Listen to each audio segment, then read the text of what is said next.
Hello everyone, and welcome to the January 2023 edition of Techspert Talks. I'm Troy Rainey, and I'll be your host for today's session. Today's presentation is Replicate Loading Best Practices with our own Michael Litz.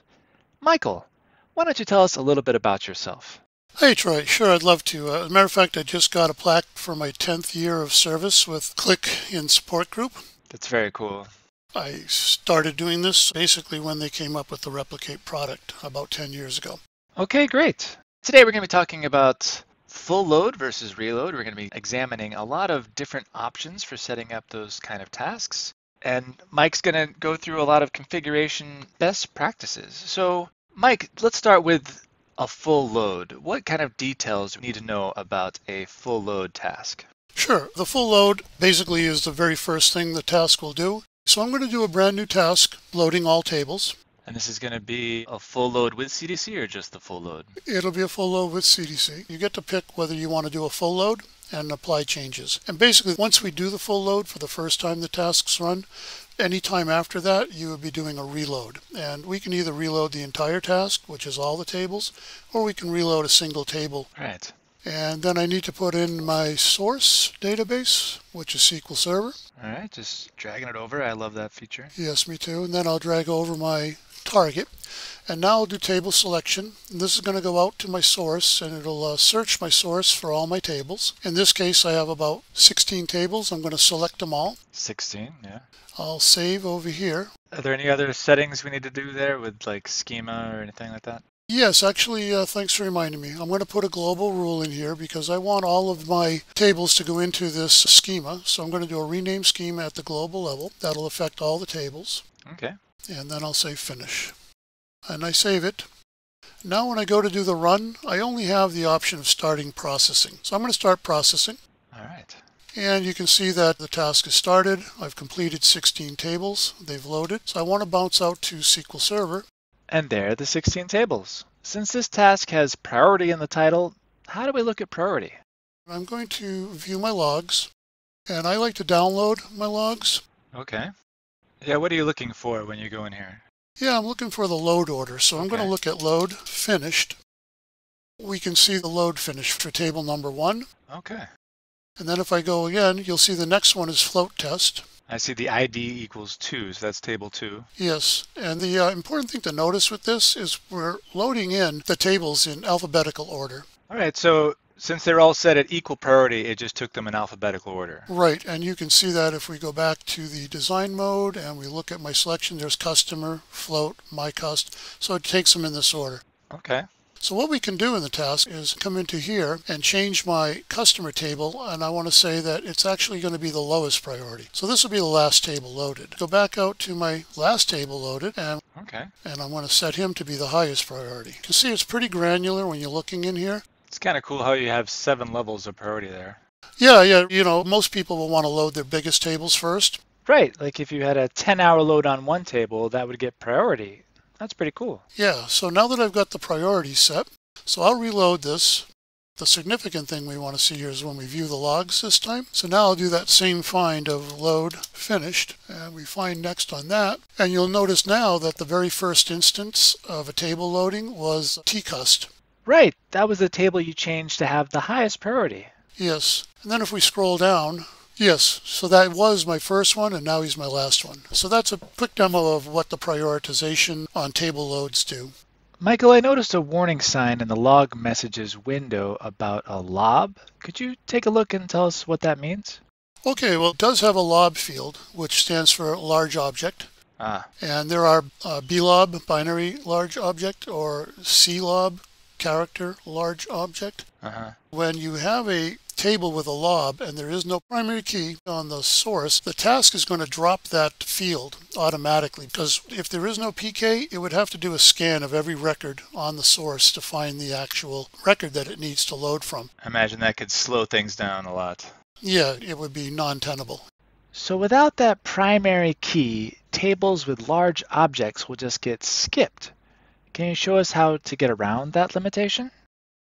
I'll come back into the designer mode. I'm going to go to my task settings, my change processing, And this is actually a button to enable or disable. So I've now removed change processing. It is strictly a full load only task. Okay. Now I'm going to save this, and I can reload my target. And now that we reload the target, you can see we didn't get any error messages. And in fact, if we go out to SQL Server now, okay, you can see here that we've got my field, my lob is here. And that's that table with large objects. Yeah, but essentially that's the technique of loading up a table with no primary key that has lobs. What about a situation where we've got a really large table and you're only trying to bring over a certain part of it, like you need to filter data from just this year? Okay, yeah, let me show you that. That would be a full load pass-through filter. And the way we do that is in the designer mode. And we highlight our table, and to bring up the full load pass-through filter portion of the screen, we have to hit the control button, and then we hit table selection. Now when we go out to the filters, I have this expression builder under this full load pass-through filter. My filter is to say only bring Qlik records that are greater than 5. Okay. So now go into task settings, and I want to get into my logging, and I want to go down to my source unload. When I move this to trace, the log will now contain that SQL statement that got sent up to the source. And the other one, if you're debugging a full load or a reload, the other half of that obviously is the target load. Okay. So you want to have set these two if you're looking at what happened during the load. Okay. That'll give us a little more information on those two actions. Yes, correct. So I'll leave this guy set. I'm going to save these changes. I'll come back over and do my reload.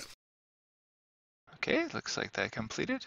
And we'll go out here. I can refresh this select. We have the 6 records. But here's where it's important, that source unload. So as I look at this new log, and if I search now for the select. That's that filter you're looking for. Right. And normally all we send would be this, if I hadn't put a full load filter. And that would bring every single record back. Okay. But because I did the full load pass-through filter, here's that extra little bit. That greater than 5. Yes, it adds the where greater than 5. And the other thing to do is if you're doing a complicated filter where clause, you could actually write it outside of the task, make sure it gets you the rows you want in like native SQL, and then you can copy the where clause back in to that section we just took a look at. So what would happen with change data capture to records outside of that filter? Can we go back to source in SQL? Yes. Yeah, like if you change one of those less than 5 records. Okay, you've changed a record that doesn't exist in the target, so how does Replicate deal with that? We captured it. We saw it coming in. Okay. If you look at the aggregates, look like we applied the update, but if we look at this message here. Source changes that would have no impact were not applied to the target database.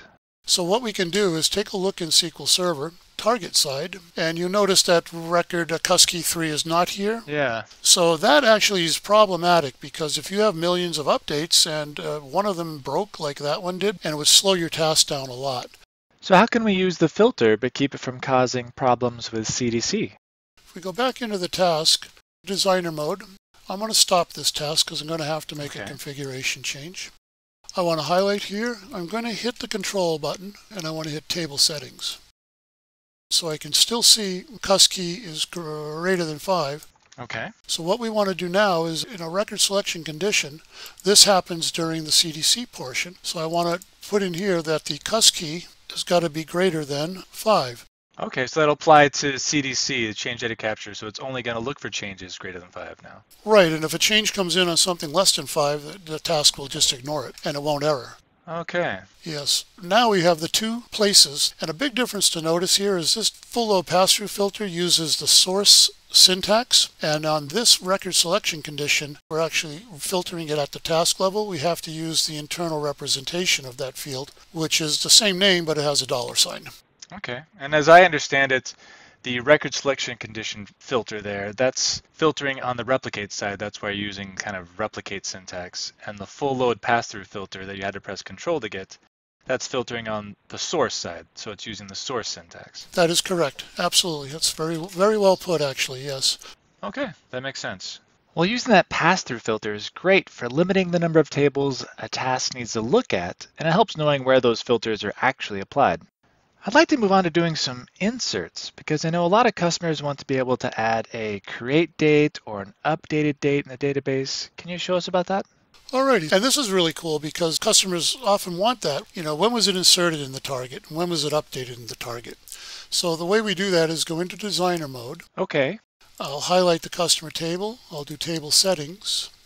And I'm going to do a transformation. And I'm going to add a column. And I'm going to call this insert date. Okay. I'm going to make it a date time field. Now I'm going to put in a pre-written expression. Okay. And where can people find that expression? Is that in an article, perhaps? Oh, yeah, there's articles out here about doing insert date, update date, and how they work. Okay. So what I've done on this insert date, I'm basically saying when the operation is an insert, then put the date time now. Okay.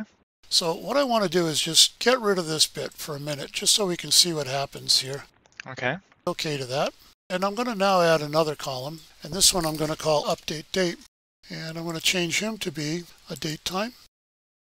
Once again, I have a cut and paste for this.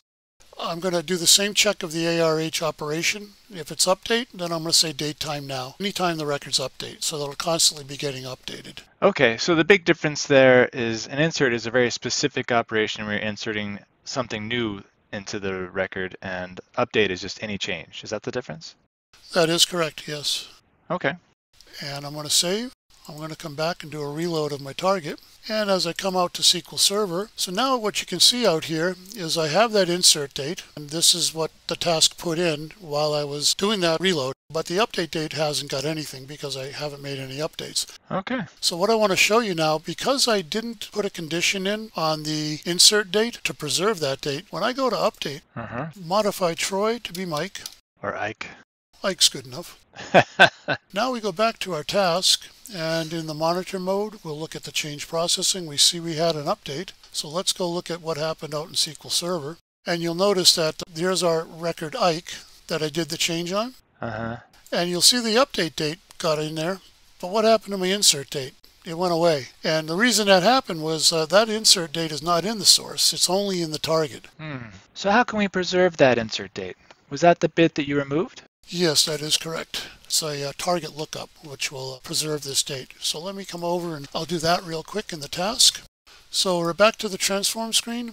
And you can see this is pretty much unconditional. It didn't do anything additional. It just said if it's an insert, then put the date time now. And what I need to do is modify this to say, else, if it isn't an insert, target lookup. And I go, let's go look up into this schema, that table. Look up that field using this cus key that I'm passing through from the task, and I will be able to get that insert date back into the task so that when it writes it out to the target, the insert date will be there. But basically that should preserve that date instead of clearing it out when next time the record's updated. Absolutely, and that's pretty important to do, otherwise you've lost your insert date. Yeah. And I'll make this back to Troy. We can see in the monitor mode under applied changes that an update came through.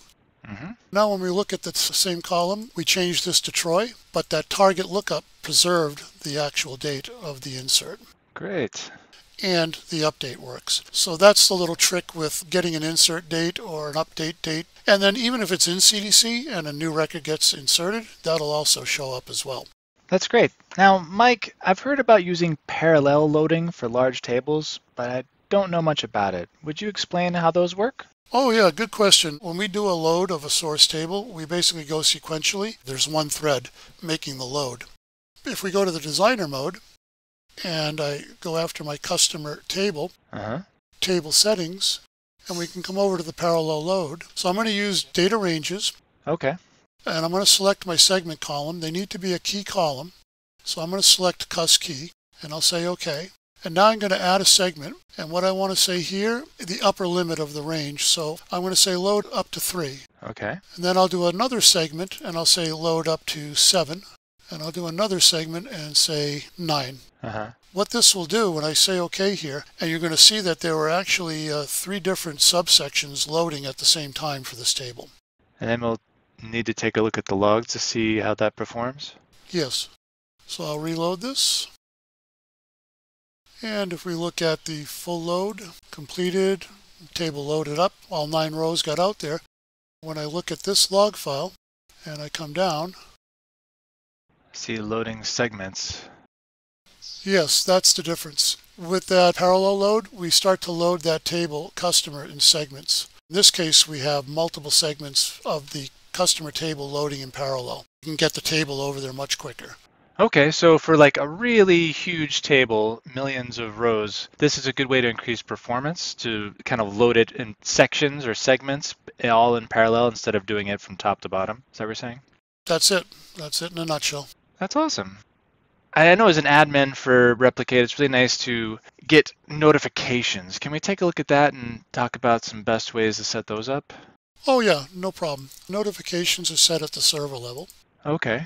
And I'll do a new notification of a task event. Uh-huh. What I want to set my notifications for are the task was started, full load was started, and the full load completed. Let's do that one, full load completed. Okay. And there's a default email list, or also the Windows event log. Most people will put their notifications to the Windows event log. After it's in the event log, they'll use some sort of a program to scrape the event log. Otherwise, you'd be getting emails for everything that you had notification for, and you may not want to do that. So I'm going to put mine in the Windows event log. Yeah. And this notification has some defaults in here where you can get your server name, the notification name, the task name. Wow, so you can really customize it. Yes, you can also modify these by putting in some of your own fields. Or I could even put hard-coded fields. I see it gives us a lot of options there, but this is pretty cool. My message, nice. Yeah, a better thing would be doing this customization in your notification. If you do have something scrubbing the event log, you can start to search for this notification code. Yeah. And then okay, maybe one person only wants this notification to get sent to them, and this is a way that you can customize the notification. We can also add all sorts of internal fields like number of records loaded, that sort of thing. Very cool. Yeah, so let me hit OK on that. And now we can do it for every task, or we can go out and select tasks. I'm going to select insert date. So I'll say next on that. I'll say finish. I'll save this at the server level. I'll come back out to the task. Made some configurations. We're going to reload this task. And we should be able to see the notification pop up. And that completed pretty quickly. So at this point, I need to go and have a look at the event viewer. Does anything pop up in the little notifications window on the right, that tab next to log messages? Oh, you know what? Yes. And there's your notification code equals 12. Yep. Nice. Yeah, and then it would also be out in the event viewer. That's all right, but it's nice to know that's there, and you can even set that up to send emails if a task fails or maybe hit some sort of performance threshold that you're concerned about. That's a lot of really great options for those notifications. I think they're pretty cool. Yeah, they definitely are. Okay, great. Well, now it's time for Q&A. Please submit your questions through the Q&A panel on the left side of your ON24 console. Michael, how about if we just take them from the top? All right, perfect. Okay, first question. Is it possible for Qlik Replicate to compress tables on an SQL target, on a SQL target, after it updates the tables? If we do manual compression, the updated tables lose that compression. Do you understand that? Yes, I do. And no, it's not possible to have the Replicate compress them. Okay. Well, that's pretty simple. It seems like an extra step. Maybe somebody needs a little more hardware space if they're having to do compression. Okay, moving on to the next question. What can affect a table's performance during loads in CDC? I'm trying to understand why some tables are faster than others. Yes, and that speaks to the dark art of tuning. But basically, it's a pretty complex thing because every setup is so much different, based on network bandwidth, table sizes, how many transformations you have, lookups, that sort of thing. The things I always look for is number of rows in the table. Okay. If you have millions of rows, that's going to be very difficult during the full load. And that's why we looked just now at that last task with the parallel segments to help speed that up. The other thing is the width of the table. A lot of times tables may not have that many rows, but they're very, very wide rows. They have a lot of information in them, and that can affect it. A third thing, as I said earlier, was if you have a lot of transformations that have to be done during the CDC portion or the full load portion, that can slow things down. One of the big things in CDC that will affect your performance is the volume of transactions. So if you have a transaction table that's constantly getting updated, then the logs on the source are going to have a lot of updates, and then we're going to have to process all those. So the volume of transactions that are being done on the source. Well, that's a lot of good points to highlight for people. I appreciate that. Next question. How is the metadata handled, or how does the metadata affect the performance of a reload? So that's kind of good to know. It's negligible. We do the metadata one time only when we start up the task, and then we've got that cached in our memory. And we don't ever really do anything again with it. Okay. Next question. Is Replicate compatible with Oracle Databricks? I was looking that up. We do have a good place to go. If you look at the supported platforms and endpoints, Oh, this is good to know. this is where we list what we do support. The rule of thumb pretty much is if it isn't listed here, then it's not supported. Having said that, like I was in here earlier looking down here, and I could see a bunch of Databricks. I see Databricks, yeah. Yeah, Azure Databricks, Delta, Lakehouse. So there are Databricks supported. We don't support Databricks on Oracle, and it does not even run on the Oracle Cloud. So we do run on AWS, Azure, and Google Cloud. Databricks are fine there, but not on Oracle Cloud. Okay, but this is a really great resource. I'll provide a link to that with the recording of this session. Okay, moving on to the next question. What to do if a task encounters a max row size limit? Well, there's a couple of things you can do. One of the ones is to go into your table in the task, and we could go in here and take a look at the table setting and transform. If you had too many fields here, or some of these fields you knew were really huge fields, like maybe there's a lob that you don't really need, what you can do then is just highlight that and remove it. So we won't actually send it to the target, and that'll help get you past a max row size limitation on the target. Because a lot of people, they'll just say, oh, give me I want the whole table. But sometimes people don't need everything in the table. So you can theoretically remove some fields and get under that. Yeah. Next question. Will Qlik Replicate work with Oracle OCI Plugable Databases? This is a very specific question. Yep. Yes, in fact, we do support Oracle OCI Plugable Databases. And essentially, they're multiple databases contained inside a container database. And when you are trying to get to a pluggable database, because it's inside of another container database, one of the big things people don't know to do is you got to connect directly to the pluggable database, because it's intuitive and you say, oh, I'll just connect to the container. And that container could have 6 or 7 pluggables in it, so you have to specifically connect to the pluggable database. But the good news is, yes, we do support it. That's great to know. Okay, moving on to the next question. What is the best recommended version of Qlik Replicate? The best recommendation I have for the latest version would be to contact support. If you already have something or you're looking to get the latest version, contact us. The latest version right now is 2022.11.286. Okay.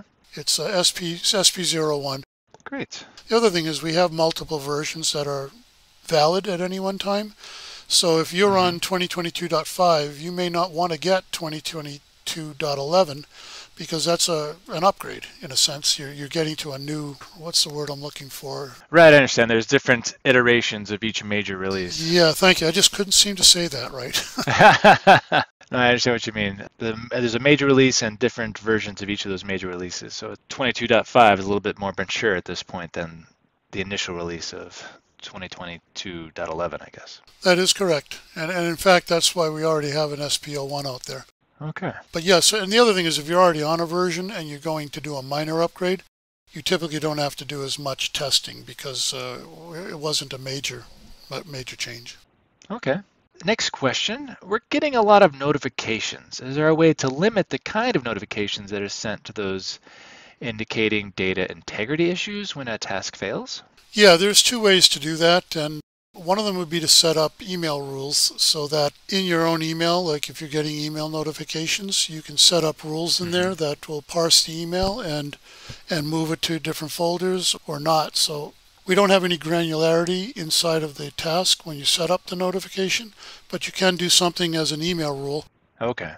A lot of times customers don't like that, so that's why I said earlier they like to put the notifications to the event log, because there are third-party programs out there that'll scan the event log, that are set up to do that, and they're very easy to program logic into that to do what you're asking to do, limit what notifications get sent. That makes sense. It's easier to put everything into the Windows log and then parse out what you want out of that Windows log and scrape that instead. That's a good tip. Okay. Next question. After a task stopped before finishing, how can you restart the task where it left off? Okay, so two parts to that. If the task is in the middle of the full load phase, let's say you've loaded 50 out of 150 tables and you still have the other 100 tables to go. If your task stops then, the only thing you can do is reload it, and it has to go through and reload everybody. That's one side of it.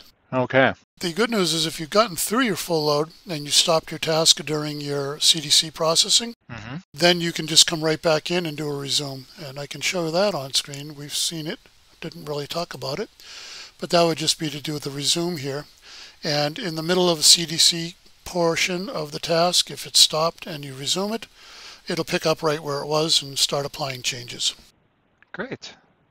We've got some more questions coming in. Let's see, is Qlik Replicate free if you have a Qlik Cloud account?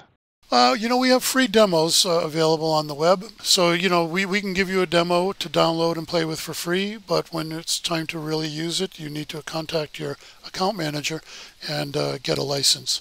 Typically, the licenses are based on the source and target endpoints. Great. Next question, how can we make changes to the primary key field? Okay, my first answer to that is, don't do it.